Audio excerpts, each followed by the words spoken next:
Hello friends, আসসালামু আলাইকুম। আজকের রেসিপিতে স্বাগতম জানাচ্ছি। আজকে যারা নতুন রাঁধুনি তাদের জন্য লতির রেসিপি নিয়ে চলে আসলাম। প্রথমে দেখতে পাচ্ছেন আমি লতিটাকে একটু ভাপ দিয়ে পানিটাকে ফেলে দিব। তারপর ওই প্যানটার মধ্যে তেল দিয়ে দিচ্ছি। আমি এখানে প্রায় 5 থেকে 6 টেবিল চামচের মতো, মানে আধা কাপের থেকে একটু কম আছে। তেলটা যখন গরম হয়ে আসবে তখন আমি এখানে একটু সামান্য লবণ, সামান্য হলুদ ছিটিয়ে আমি ইলিশ মাছ ভেজে নেব। আগে থেকে ইলিশ মাছটাকে ধুয়ে পরিষ্কার করে একটু হলুদ লবণ মেখে নিয়েছি। মাছটা খুব সুন্দর করে ভেজে নেব। আর অনেকের মাছ ভাজলে কিন্তু প্যানের সাথে লেগে যায়, তবে যদি এই প্রসেসে মাছটা ভাজেন তাহলে কিন্তু মাছটা ভাঙবে না, লেগে যাবে না। প্রথমে প্যানটাকে ভালো করে গরম করে লবণ ছিটিয়ে দিবেন আর সামান্য হলুদ ছিটিয়ে দিবেন, তাহলে আর মাছ লেগে যাবে না, ভেঙে যাবে না। তারপরে মাছটা ভাজা হলে ওই তেলটার মধ্যে পেঁয়াজ কুচি দিয়ে দিলাম, কাঁচামরিচ, একটি তেজপাতা দিয়ে দিলাম। এখন খুব ভালো করে এটাকে ভেজে নেব। এটা যখন একটু নরম হয়ে আসবে তখন আমি এখানে দিয়ে দিব রসুন বাটা। এখানে রসুন বাটা দিয়ে দিচ্ছি 3 টেবিল চামচ, আর দিয়ে দিচ্ছি আদা বাটা হাফ চামচ।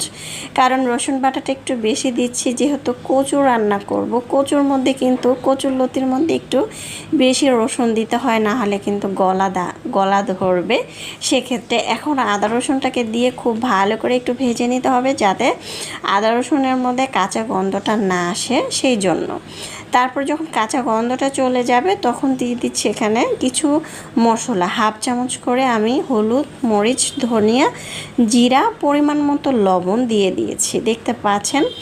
এখন আমি একটু তেলের মধ্যে ভেজে নিলাম। যখন একটু হালকা ভাজা হবে তখন দিয়ে দিব পানি। আমি এখানে পানি দিয়ে খুব ভালো করে মশলাটাকে কষিয়ে নেব। মশলা যত কষাবেন লতি তরকারিটা খেতে তত বেশি ভালো লাগবে। যারা নতুন রাঁধুনি তাদের জন্য রেসিপিটা করা, সেই জন্য আমি বলছি। দেখতে পাচ্ছেন মশলাটা কিন্তু খুব ভালো করে কষানো হয়েছে। মশলা থেকে তেলটা ঝরে, মানে তেলটা উপরে থেকে ভেসে উঠছে, সুন্দর একটি ফ্লেভার আসছে। সে পর্যায়ে দিয়ে দিচ্ছি লতি।